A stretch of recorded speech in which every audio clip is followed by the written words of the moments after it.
우리도 시간이 되었기 때문에 제가 잠깐 기도하고 오전 성경 공부 모임 시작하도록 하겠습니다. 다 같이 기도하겠습니다. 감사합니다. 하나님께서 오늘도 우리에게 복된 주일 허락해 주시고 또 우리에게 이렇게 같이 모일 수 있는 자유, 또 시간, 공간 모든 것들을 우리에게 허락해 주셔서 다시 한번 감사를 드립니다.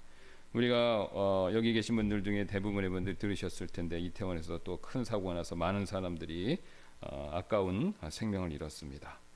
주님, 우리가 그런 것을 볼 때마다 인간의 생사화복은 하나님의 손에 있고 또 우리는 아무것도 아니다라는 생각이 듭니다. 죽음 앞에서는 우리가 그런 죄와 사망의 문제 앞에서 아무것도 아니고 우리가 먼지이며 성경에서 말하는 벌레일진데 그럼에도 불구하고 하나님께서 우리를 사랑하셔서 자신의 아들을 우리에게 보내주시고 십자가에 못 박혀 죽으시고 묻히시고 부활하시는 것을 통해서 죄와 사망의 굴레와 저주에서 우리를 구속해 주시고 구원해 주신 이 은혜 너무나도 감사를 드립니다. 우리가 이것을 살아가면서 깨닫습니다. 얼마나 큰 은혜이고 하나님의 긍휼과 자비인지를 또 우리가 장차 천국에 가서 더 완벽하고 완전하게 깨닫게 될 것입니다. 이 좋은 천국에 우리가 은혜로 오직 예수님의 공로로 오게 됐다라는 사실을 통해서 우리가 이것을 항상 오늘도 기억하고 하나님 앞에 감사하고 또 우리를 구원해 주신 예수 그리스도를 통해서 하나님께 온전히 영광을 돌리고자 하는 마음으로 모든 예배의 순서와 또 모든 우리 봉사하는 일 가운데 그런 마음으로 주님과 교회를 섬길 수 있도록 주님께서 우리 마음을 이끌어 주옵소서. 또 우리 가운데 어려우신 분들이 있습니다. 하나님께서 기억해 주시고 은혜를 베풀어 주시길 원하며 또 이 시간이 여기 계신 분들 또 라이브 스트리밍을 통해서 보고 계신 분들의 복이 되도록 성령께서 도와주시기 원하며 감사드리며 모든 말씀 예수님의 존귀하신 이름으로 기도드렸습니다. 아멘. 예, 우리 계속해서 구약 성경 전체 개관 내용 살펴보도록 하겠습니다. 그래서 우리가 구약에 대한 내용을 마치고 우리가 지금 사복음서를 살피고 있죠. 그래서 우리가 지난 시간에 9쪽에 있어서 사복음서에 대한 내용을 정확하게는 8쪽이 되겠습니다. 사복음서에 대한 내용을 살펴보고 있었었죠. 그래서 이제 그 중에 제가 이제 요약해서 사복음서 대조표 이거를 한번 오늘 조금 집중적으로 살펴보도록 하겠습니다. 이거 가지고 계시죠? 예, 사복음서 대조표. 그래서 거기를 보시면 이게 좀 위에서부터 순서대로 보지 않고요. 좀 왔다 갔다 하면서 순서를 바꿔면서 보도록 하겠습니다. 맨 밑에서 세 번째 그 예언적 측면 있죠? 거기부터 보겠습니다. 우리가 이미 봤던 것인데 마태복음은 예수님에 대해서 왕이시다라는 것을 부각했다. 이걸 말씀드렸죠. 예, 우리가 그래서 지금 계속 살펴보는 것이 신구약의 핵심은 누구시라고요? 예수님. 물론 이제 신약 구약에 나와 있는 모든 내용이 예수님. 우리가 이제 이런 얘기를 약간 우스갯소리를 하는데요. 우리 주일학교 어린애들한테 이제 미국 이제 분들 하는 얘기인데. 이제 애들한테 질문을 한다는 거예요. 이 세상에서 가장 높은 분은 누구지? 예수님. 그 다음에 뭐 질문을 무조건 하면, 예, 그러니까 무조건 애들이 뭐라고 하냐면 예수님 이렇게 대답한다는 거예요. 그래서 이제 뭐 그런 식의 내용은 아니다. 이제 아이들이 이제 잘 모르니까 우리가 배워서 무조건 예수님 기계적으로 하는데 우리가 그런 뜻으로 지금 말씀드리는 것은 아니고. 물론 이제 궁극적으로 맞습니다. 깊이 묵상하면 결론은 예수님이다, 메시아다, 그리스도다 이렇게 이제 우리가 결론을 낼 수 있는데 그 과정이 있죠. 그러니까 그 과정을 우리가 충분히 아는 게 중요하고 그것을 우리가 좀 살펴보고 있습니다. 물론 시간이 없기 때문에 뭐 자세히는 못 보지만 굵직굵직한 중요한 내용들은 지금 살피고 있는 것이죠. 그래서 우리가 구약에서도 장차 오실 메시아에 대한 예언을 계속했었고 실제로 예수님이 오셨을 때 바로 메시아로서 예수님이 자신의 언행을 통해서 그걸 다 입증하신 겁니다. 말 가르침과 행동을 통해서. 그리고 또 특별히 가장 결정적인 증거가 바로 뭐냐면 그분의 부활이시죠. 예, 죽으신 것뿐만 아니라 부활입니다. 죽음은 모든 사람에게 일반적으로 임하는 일입니다. 그렇죠? 예수님 돌아가실 때 좌우편의 강도도 죽었습니다. 그럼 예수님의 한날 한시에 같이 죽은 거지 않습니까? 한날 한시에 같은 장소에서 십자가 갈보리에서 같이 죽었는데 예수님의 죽음과 그 다음에 양쪽 변에 있는 그 강도의 죽음과는 무슨 차이가 있냐 이런 거죠. 죽음은 똑같이 있는데 그러니까 그 죽음의 의미 그리고 죽음의 목적 죽음의 결과에 있어서는 천지 차이가 있는 것이죠. 강도들은 뭐 어떻습니까? 자신의 죄 때문에 죽은 거죠. 자기가 지은 죄 때문에. 근데 강도들뿐만 아니라 결국 우리도 다 죽습니다. 십자가에서 뭐 좌우편 강도처럼 그렇게 끔찍한 죽음을 당하진 않지만 결국은 우리도 죽는다는 것이죠. 그럼 우리는 왜 죽습니까? 우리도 역시 죄인이기 때문에. 강도들은 흉폭한 죄를 지어서 그 죄로 인해서 직접적인 죽음, 사형을 당하지만 우리는 그런 흉폭한 죄를 짓지 않았다 하더라도 우리가 소소하게 여기는 죄, 근데 하나님은 그것을 굉장히 심각하게 여기신다는 거죠. 결국은 하나님 앞에서 큰 죄, 작은 죄다라는 뚜렷한 구별은 없습니다. 죽음의 문제에 있어서. 물론 죄의 경중은 분명히 있죠. 하나님이 즉시로 진노하시는 죄도 있고 오래 참아주시는 죄도 있습니다. 그러나 죽음의 기준을 놓고 봤을 때는 경중이 없습니다. 다 죽는 거예요. 거짓말해도 죽고 남을 죽여도 죽는 겁니다. 그러니까 하나님이 정하신 법이죠. 근데 이제 이 부분부터 우리가 굉장히 이해하기가 좀 힘들죠. 우리 생각에는 남을 죽이면 죽어 마땅하지만 거짓말해서 죽어야 되나? 퀘스천입니다. 근데 왜 퀘스천이 드냐면 우리 입장에서 하나님을 생각해서 그래요. 하나님 입장에서 생각해 봐야 된다는 것이죠. 하나님은 거룩하시기 때문에 거짓말 자체도 용납을 못 하신다는 겁니다. 그리고 우리가 짓는 모든 죄는 사실 상대방에게, 나 자신이나 상대방에게 피해를 입히기 때문에 그게 나쁜 것이다 라고 우리는 1차적으로 생각하는데 하나님이 오셨을 땐 그렇게 생각지 않습니다. 우리가 짓는 모든 죄는요, 하나님을 대적하는 거예요. 제가 디보셔널 그 묵상글에도 얘기했듯이 거짓말하면 왜 죄입니까? 양심을 속이니까, 도덕 법칙을 어기니까, 아니면 다른 사람의 거짓말을 해서 사기자 같은 건 피해 주잖아요. 그죠? 예.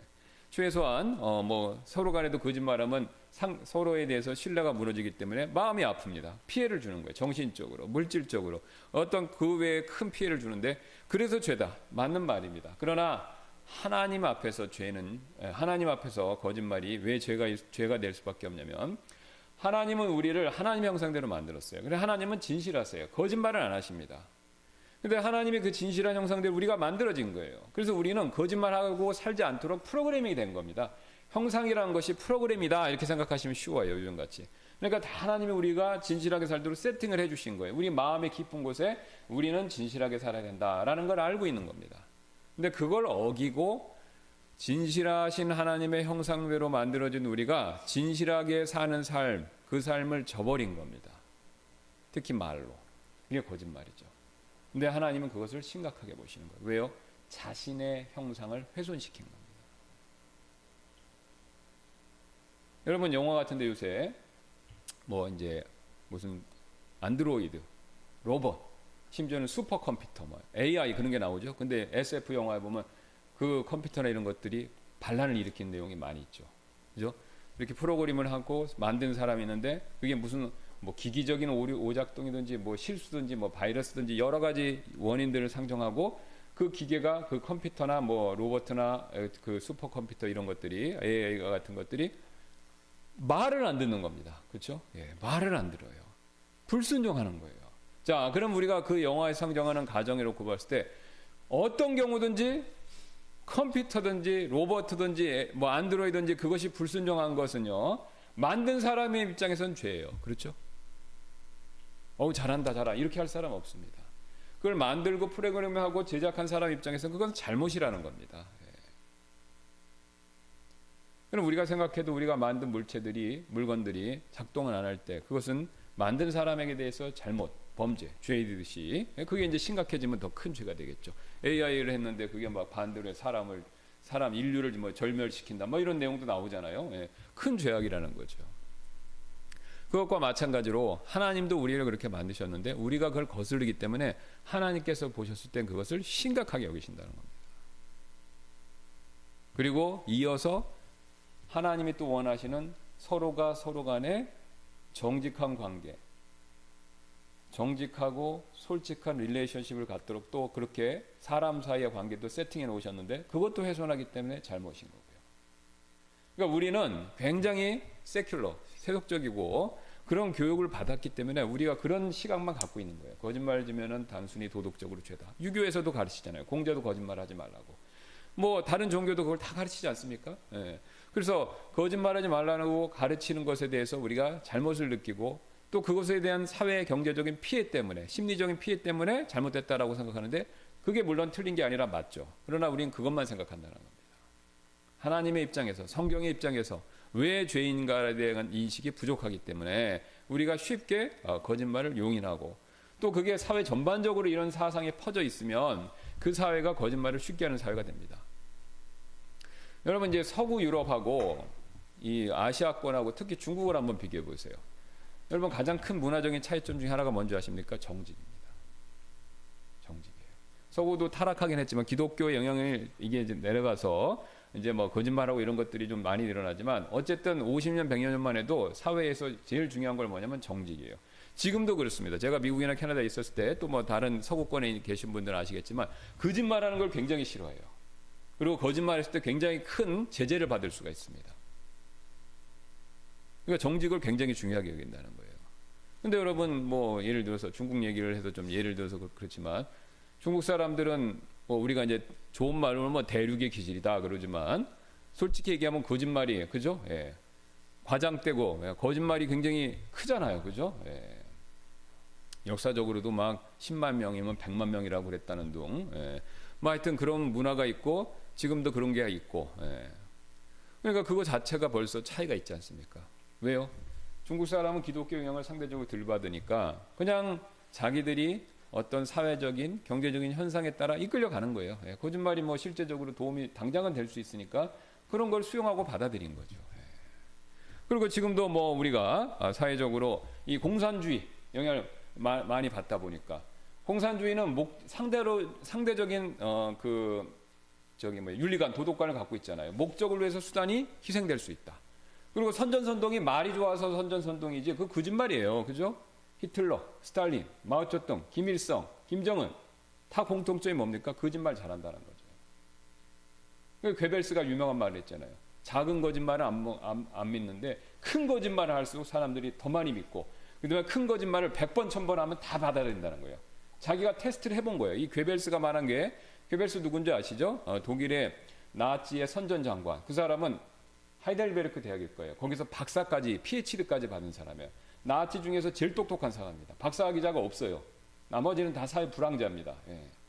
나치의 그 잔당들을, 그 나치 성분을 조사하면 다 사회에서 반항한 사람들, 뭐 경범죄자들, 그런 사람들이에요. 그런 사람들. 사회에서 존중받지 못하는 클래스의 사람들이니까 불만, 그 다음에 막 폭력 사용하고 그런 집단이에요. 근데 그 중에서 제일 많이 배운 사람은 괴벨스라는 사람인데, 그 사람이 거짓말을 제일 잘했다는 거예요. 기술적으로. 그래서 어떻게 보면 히틀러보다도 더 연설을 잘한다는 얘기를 봤습니다. 뭐 하는 데 있었어요? 거짓말하는 데 있었어요. 그 사람이 그렇게 해서 정권을 잡고 온 세계를 흔들어 버린 거죠. 그래서 거짓말이 얼마나 무서운 거고, 이게 얼마나 큰 피해를 줄 수 있는가라는 것을 여실히 보여주는 거죠. 그래서 아까 말씀드렸지, 선전선동, 이거 좋은 말이지만 말이 좋은 거지 사실은 거짓말입니다. 거짓말. 그러니까 우리가 성경적 관점을 가지면 선동 이런 것이 잘한다라고 이해할 수가 없는 거예요. 그건 거짓말이니까. 그죠? 그러니까 그런 면에서 광고 같은 것도 과장이 있잖아요. 그것도 거짓말인 거예요. 그렇죠? 사실 많은 비즈니스 하는 분들이 과장되게 해요. 그죠? 우리 집 최고 맛집 어쩌고 해갖고 뭐 댓글 뭐 하고. 근데 이상하게도 그런 거 하면 잘 될 것 같은데 처음엔 잘 되지만 결국은 안 됩니다. 제가 그 한번 이렇게 유튜브가 있어서 보니까 맛있는 음식점만 이렇게 하는 거예요. 그래서 제가 늘 보는 건 아니고 가끔 이렇게 앞에 이렇게 뜨지 않습니까? 그래서 이렇게 보게 되면 이 사람이 맛집만, 그 막 조회수도 막 100만 단위로 가요. 막 어떤 거. 그래서 전국적으로 맛있는 집만 다 찾아다니면서 이 사람이 찍은 거예요. 근데 거기에 찍은 거 보는데 공통점을 얘기해요. 뭔지 아세요? 맛있다는 거예요. 그러니까 좋은 재료를 씁니다. 그리고 가격도 싸요. 평균적으로. 그러니까 좋은 재료를 쓰는 것에 비해서는 가격을 싸게 한다는 거예요. 물론 이제 비싸긴 비싼데 재료가 좋다는 거죠. 그 다음에 그 사람들이 굉장히 정직하게, 그러니까 몸에 좋은 걸 넣는 거예요. 막 화학 제품 뭐 그런 이상한 걸 안 넣고 막 자연 재료를 해갖고 그렇게 해서 판다는 겁니다. 그러니까 정직하게 하는 거예요. 그러니까 사람들이 그걸 압니다. 그래서 정직하고 손님을 위해서 진실되게, 돈도 중요하지만 돈보다도 이 와서 먹는 사람들의 건강과 즐거움을 고려하는구나라는 게 느껴지면 사람들이 거기 가게 돼 있어요. 막 갖다 놓고 어떻게 해서 막 벙튀기 하고 음식 조금 주고 막 부풀리고 이런 거 오래 못 간다는 겁니다. 잘 되는 집들은 다 공통점이 그런 게 있다는 거예요. 그럼 뭘 반영합니까? 이 세상은 여전히 하나님이 만들어 놓으신 그런 원리에 따라 작동하고 돌아간다는 거예요. 그러니까 거짓이 난무하는 것 같지만 거짓이 이 세상의 핵심 원리는 아니라는 거예요. 왜요? 사탄 위에 하나님이 계시니까. 사탄이 사람들한테 거짓을 조장하고 하도록 그렇게 미혹하지만 그 위에 하나님이 계시기 때문에 거짓말이 어느 선에서는 안 통하게 되어 있습니다. 그러니까 거짓과 진실이 싸우면 결국은 진실이 이긴다는 거죠. 그러니까 우리가 그런 것들을 어떻게 우리가 이해할 수 있냐? 바로 하나님 우리를 그렇게 만드신 겁니다. 형상이라는 것부터 출발해서 거짓말하면 안 되고 서로 관계가 그렇게 된 거고, 이게 사회적으로 발전하고 음식 같은 거 하나 놓고 봤을 때도 그런 것이 작동한다는 거예요. 그러니까 우리가 그런 인식을 가지셔야 돼요. 우리가 당장은 뭐 사업을 하든지 직장에 있든지 뭘 하든지 우리 이익을 위해서 하얀 거짓말을 할 수 있지만, 영어식으로 그것들이 결국은 나한테 부메랑으로 돌아올 수가 있다는 겁니다. 왜? 하나님이 그걸 다 보고 계시니까. 그러니까 당장 정직하면 손해볼 수 있습니다. 그죠? 성경에도 정직했을 때, 다니엘이 딱 했을 때 이거 했냐 안 했냐 그랬을 때 안 했다고 거짓말할 수 있잖아요. 그죠? 피할 수가 있는데 그렇게 안 했습니다. 정직하게 얘기를 했기 때문에 고난을 당했지만 궁극적으로는 승리한 거죠. 그러니까 우리가 그런 거를 우리가 인식하고 그렇게 살아야 됩니다. 그리고 그렇게 사는 그리스도인이 많아야 세상에서 작은 우리가 불이지만 점점 그 불이 모이고 커져서 이 세상을 더 비추는 겁니다. 그리고 그 빛을 비추었을 때 사람들이 사도행전에 나오는 것처럼 우리의 선한 행실을 보고 교회에 찾아오고, 그 다음에 하나님이 구원받아야 될 자들을 더해 주시는 거죠. 그래서 바로 우리가 그런 것들을 인식해야 됩니다. 그리고 그걸 인식을 많이 해서 많은 나라들이 이제 일명 기독교 국가가 되고 세상에서 여러 나라 중에서도 더 하나님께 쓰임받는 나라가 되는 거죠. 그 영미 국가들이 복 받은 건 뭐 다른 거 없습니다. 하나님께 올바르게 걷는 삶, 기독교형을 받아서 그것을 올바르게 걷는 삶을 살았기 때문에 하나님께 여전히 복을 받는 거죠. 우리나라도 마찬가지지 않습니까? 우리 한국이 우리가 일반보다 더 잘 사는 것도 아니고 경제력이 중국보다 더 큰 건 아니지만 우리는 굉장히 중요한 특징이 있어요. 짧은 시간에 굉장히 크게 성장했다는 거예요. 그러니까 복을 많이 받았다. 그건 부정을 못해요. 일본도 놀랍니다. 중국도 질투해요. 어떻게 그런 일이 있었냐? 결국 하나님이 우리를 복 주셨고, 우리가 복 받은 여러 가지 이유 중에 하나가 우리가 하나님이 정하신 원리대로 불신자건 신자건 했고, 그것에 따라 이런 결과물이 있고, 또 우리가 그걸 더하면은 더 큰 복을 받는다는 거죠. 자, 그래서 어쨌든 이제 우리가 하나님께서 이제 그런 원칙대로 하시고, 또 그것에 맞춰서 이제 그리스도를 우리에게 보내셨는데, 죄와 사망의 문제에 있어서 죽음 자체는 우리에게 매일반이고, 그 죽음의 문제를 해결하기 위해서 결국은 그리스도를 보내셨다. 근데 이제 그리스도를 보내셨는데 마태복음은 그 메시아 그리스도의 역할 중에서 왕이시다, 이걸 강조하는 겁니다. 이 왕은 메시아의 왕국과 관계가 있는 겁니다. 천년왕국. 그래서 메시아가 오셔서 자신의 왕국을 펼치시면 이 세상은 일명 얘기하는 지상낙원이 되는 겁니다. 그래서 이 지상낙원이 됐을 때 원시 농업사회로 돌아가는 게 아닙니다. 우리가 지금 이루었던 물질 문명을 보다 더 발전되는 겁니다. 더 훨씬. 그래서 고대 이집트에서 뭐 바빌론이나 이런 사람들이 했던 그런 물질 문명, 그걸 플러스 현대 문명 알파, 그래갖고 사람들이 엄청나게 그리스도의 통치 아래서 우리가 크나큰 번성을 이루는 겁니다. 그러니까 놀라운 거죠. 여러분이 공상광령에서 미래의 이상적인 나라들 싫어하는 사람이 없어요. 다 그걸 원하죠. 근데 이제 그 원하는 이상적인 나라에서도 결점이 있어갖고 거기서 이제 문제가 생기는 게 항상 이제 SF 영화 나온 스토리인데, 천년왕국에는 그런 일이 없는 겁니다. 그리스도께서 완벽하게 또 통치하실 때 우리와 이스라엘을 사용하시는 겁니다. 그래서 우리가 이제 그 내용들은 이제 이미 많이 들으셨고 또 다음에 자세히 살피겠습니다. 그래서 이제 왕으로서 오셔서 통치하시기 위해서 주권을 갖고 오신다, 이걸 강조한 거죠. 그 이제 과거 시점이 되는 거고. 그다음 마가복음은 종이라고 그랬죠. 그리스도께서 섬기시고 고난을 받기 위해서 낮은 모습으로 오셨다. 그래서 그거에 대한 근거 말씀이 뭐냐면은 마가복음 10장 15절 보겠습니다. 마가복음 10장 15절 한번 가서 펼치시면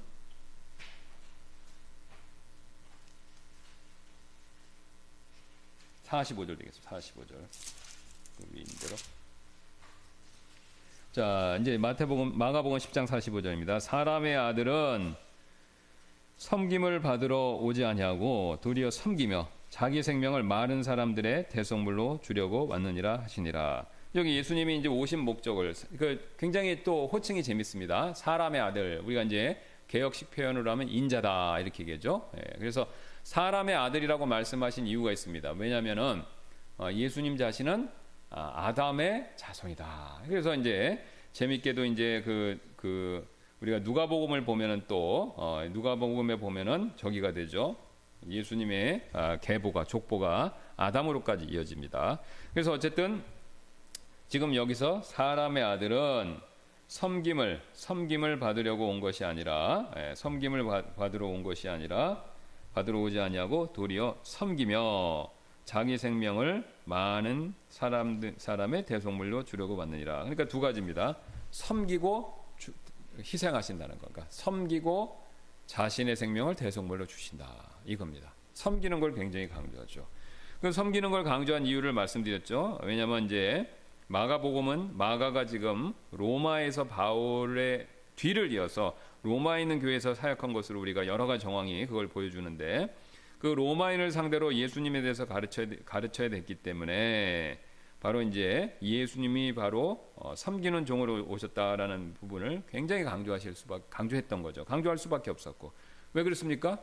로마 사람들은 그 당시 세계 최고의 시민들이지 않습니까? 재정적으로 또 교육에 있어서 그 다음에 뭐 정치 군사적으로 해서 제국의 탑입니다. 탑. 로마에 사는 것 자체가 영광이에요. 로마 시민이 되는 것은 큰 복이라는 거죠. 그래서 로마 시민이 되기 위해서 엄청난 돈을 주고 성경에 나오지 않습니까?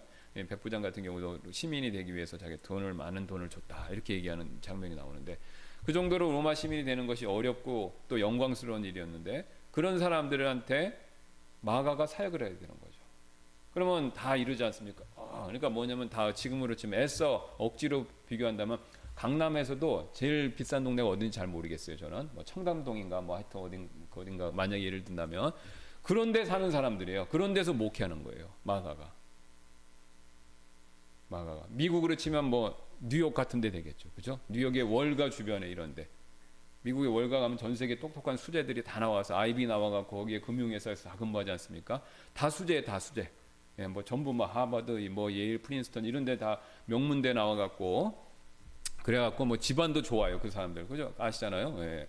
그리고 아파트 한 채도 뭐 굉장히 뭐 우리나라 강남 아파트 저리 가라 정도로 비싼데 그런데 사는 사람들 데리고 사역하는 겁니다. 그러면 여러분이 만약에 목회자고 여러분이 마가라면 뭐 가르치시겠습니까? 예수님 믿으면 복 더 받는다. 복 많이 받는데 이 사람들한테는 그게 필요가 없잖아요. 그죠? 예. 그러니까 전부들 다 이러고 있을 거 아니에요. 이러고. 그죠? 예. 그럼 뭘 가르치시겠어요? 여러분 같으면. 당연히 겸손, 섬기는 걸 가르칠 수밖에 없겠죠. 그 로마에 있는 시민들은 다 로에를 두고 섬김을 받는 사람들이에요. 그죠? 예. 그럼 손가락 까딱 안 합니다. 말만 하면 돼요. 그죠? 예. 뭐 하나 갖고 와라. 누워갖고 이렇게 뭐 갖고 와라. 뭐든지 말로 다 하는 사람들입니다. 그럼 그런 사람들 상대로 목회를 해야 되는데 마가가 뭘 가르치겠습니까? 예. 당연히 섬기는 사람, 섬기는 종의 모습을 강조할 수밖에 없죠. 근데 그게 마가가 지은 게 아니라 자기가 예수님을 다 겪어보고 예수님과 같이 사역했던 사람들 얘기를 보고 그분들의 모습을 보니까 어떻습니까? 섬긴다는 거예요. 예. 섬기는 사람들. 그럼 왜 섬기냐? 잘 살펴봤더니 예수님이 그런 삶을 사신 거죠. 왕인데 종처럼 섬기신 거예요. 그 대표적인 게 뭡니까? 이 발 닦아주는 걸 통해서. 우리 발 닦아주는 걸 우리가 이미 의식화됐기 때문에 세족식이라고 의식화됐으니까 오히려 우리는 신성시 여깁니다. 발을 닦아주는 거를 의식화로 여기기 때문에 그게 뭐 이렇게 딱히 지저분하거나 혐오스러운 일이라고 생각을 안 한다는 거예요. 물론 뭐 다른 사람 발 닦아주는 건 그러겠지만 교회에서 발 닦아주는 걸 생각하면 그렇게 생각을 안 한다는 겁니다. 근데 그 당시 문화로 돌아가서 보면요, 발을 닦아주는 거는 굉장히 노예들이 그 다음에 지저분한 일을 대신해 주는 겁니다. 굉장히 대신하는 거예요. 어제 제가 이제 우리 교회에서 이제 그거 하고 나서 이게 좀 아침부터 좀 비유가 좀 약간 심할 수도 있지만 그 이제 교회 이제 전도모임 끝나고 해야 될 일이 있으니까 뭐 하고 그 다음에 이제 이게 쓰레기가 좀 주중에 나온 게 있어서 박스. 예.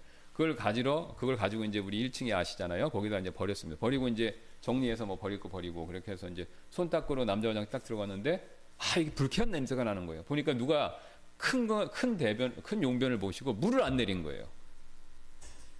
그러니까 그래서 이걸 보니까 제가 그래서 그냥 다른 사람들을 위해서 이거를 탁 내릴 수밖에 없었습니다. 왜? 그 냄새가 계속 나니까 그걸 딱 내렸어요. 자, 그러면서 이거 지저분하고 하기 싫은 일, 그런 혐오감을 느끼잖아요. 예. 그 당시 발 닦아주는 건 이거 이상이라는 겁니다. 예. 우리가 요즘에 더러운 거 만지는 거 싫잖아요. 그죠? 스위치 하나만 누르는 것도 별로 유쾌한 일이 아니지 않습니까? 예. 근데 그 당시는요, 이 발 닦아주는 거는 그보다 더 지저분한 겁니다. 왜냐면요, 그 중동 지방은 뭐 건조하고 그런 것도 있지만, 뭐 좀 아침부터 그런 말씀드려 죄송하지만, 그 당시는 가축들을 갖고 이렇게 같이 다니고 그러기 때문에, 이 가축의 용변 본 것들이 길에 많이 있습니다. 18, 19세기만 가도 여러분 그 좀만 찾아보시면 나와요. 마차 이런 거 타고 다니면요, 길가에 그게 굉장히 많다는 거예요. 대소변들이. 그러니까 이게 다니는 게 어려운 거지. 그러니까 일명 우리가 이제 흔히 하는 말 쥐레라고 이제 그러는 거죠. 이제. 그러면 그 당시도 그게 심했고 뭐 그 길에 굉장히 많은 겁니다. 그러면 그게 뭐 흙먼지만 묻은 게 아니라 발을 잘못 밟으면 뭐 어떻게 되겠습니까? 그런 용변 본 거, 동물이 본 거 같은 것도 묻은 거예요. 예. 그러면 신발 그 발에 샌들이니까 그 발에도 그게 다 묻고, 그러면 그거를 샌들 풀르면 어떻게 합니까? 그걸 다 닦아줘야 되는 거예요. 먼지만 묻는 게 아니라 지저분한 용변 같은 게 묻은 것도 있고, 그걸 또 닦아줘야 되는 거죠. 그게 누가 했냐? 노예가 한 겁니다. 근데 그 일을 누가 하셨냐면 예수님이 하신 거죠. 예수님이. 상징입니다. 가장 낮은 자로서 섬긴다. 가장 낮은 자로서 섬긴다. 그게 우리에게 요구되는 신앙의 덕목이다라는 것이죠. 그러니까 예수님도 섬겼으면 우리도 어떡합니까? 섬겨야 되는 거죠. 그러니까 저를 포함해서 목회자부터 새로 거듭난 구원받은 성도까지 우리는 다 섬기는 사람이 돼야 돼요. 섬기는 사람. 각자 은사에 따라서 섬기는 일을 하셔야 돼요. 다 은사가 틀리니까 각자 은사가 있어요. 고치는 거 잘하시는 뭐 찬송 뭐 하여튼 뭐든지 하시는데 다 섬기고 다른 사람들을 위해서 봉사하는, 그게 우리의 신앙의 중요한 목적 가운데 하나입니다. 목적 가운데. 근데 이게 공짜로 해주시는 게 아니잖아요. 그렇게 섬기는 걸 통해서 다 카운팅이 된다고 그랬죠. 하나님이 다 카운팅하고 소자에게 물 한 잔 준 것도 계산해 주신다고 그러지 않습니까? 그러니까 우리가 그게 다 보상이 있습니다. 보상이. 그리고 이걸 믿으면 우리가 섬기는 일에 많은 투자를 할 수가 있겠죠. 그러니까 나를 위해서 하는 것보다도 다른 사람을 위해서 조금이라도 배려했을 때 그게 영적으로 또 기쁘고 장차 하나님께서 주시는 보상이 있습니다. 그리고 또 교회는 이상하게도 이렇게 하는 사람보다 섬기는 사람들이 더 영적으로 좋아해요. 또 인정도 해주고, 그죠? 막 우리는 참 이것도 우리가 이제 저를 포함해서 마찬가지죠. 우리가 이제 이 세상 교육, 세큘러 교육을 받아서 우리는 재능, 기술, 방법 엄청 강조해요. 그죠? 그게 나쁜 게 아닙니다. 오해하지 마시기 바라는데요. 그런 게 필요해요. 그런데 그것을 하는 자세, 태도, 마음가짐은 상대적으로 약해요. 그런데 성경은요, 이것도 강조하지만 사실은 제가 말씀드린 마음, 자세, 태도, 이걸 더 강조합니다. 우리는 후자를 많이 강조해요. 우리 문화가 어쩔 수 없어요. 우리는 어렵고 힘들었으니까 뭔가 빨리 성과를 내야 되고 바쁘게 해야 되고 부지런히 해야 되고 잘 만들어내야 되고, 그러니까 바쁘게 살았기 때문에 그게 또 우리 사회의 문화가 된 거예요. 그러다 보니까 경쟁도 되고 보니까 결과 중심적으로 가는 현상이 일어날 수밖에 없어요. 뭐 그게 나쁘다는 겁니다. 그거라도 있으니까 이만큼이라도 우리가 복을 받는 건데, 근데 거기서 멈춰서는 안 된다라는 겁니다. 자세, 태도, 마음가짐. 이거 굉장히 중요한 겁니다. 왜요? 하나님은 여기에 먼저 방점을 찍으시니까, 더 중요하게 여기시니까. 특히 교회에서는 그게 중요한 겁니다. 그러면 물론 마음, 자세, 태도가 있으니까 그런 뭐 기술, 능력, 재능 이게 필요 없냐? 이거 아닙니다. 그러나 이걸 가지고 이런 자세를 해야 된다는 거예요. 그러니까 내가 뭘 잘해도, 우리가 뭘 잘해도, 내가 무슨 대단한 은사가 있어도 그거를 아까 종의 마음처럼 겸손하게 하는 연습을 해야 된다는 거예요. 근데 우리는 세상에서 교육을 받다 보니까 뭘 잘하면 자기를 드러내는 거에 굉장히 익숙합니다. 그렇죠? 이력서 보면 한 줄이라도 써야 돼요. 그죠? 없는 거라도 쥐어짜서 경력을 만들어야 되는 거예요. 조금이라도 나를 부각하고 나를 내세우고 다른 사람이 나를 봐줄 수 있는 것들에 몰입한다는 겁니다. 그러니까 우리가 그거를 가지고 살다 보다가 교회 와보니 그게 이제 배어 있잖아요. 그러니까 교회에서도 그런 현상이 자연스럽게 나타나는 거죠. 이건 저를 포함해서 모든 분들에게 나타나는 현상입니다. 왜요? 우린 그렇게 크고 자랐으니까. 그러니까 우리가 그게 배어 있어서 나도 모르게 그게 나오는 겁니다. 그러나 오늘 마가복음의 종의 모습을 봤었을 때는 그런 게 있다 하더라도 그런 거를 내세우는 게 아니라 겸손하게, 그죠? 예, 겸손하게 내려놓고 나를 드러내지 않고 그 연습을 하는 게 필요하다라는 거죠. 예수님이야말로 그 모델이 있어서 완벽한 분이시잖아요.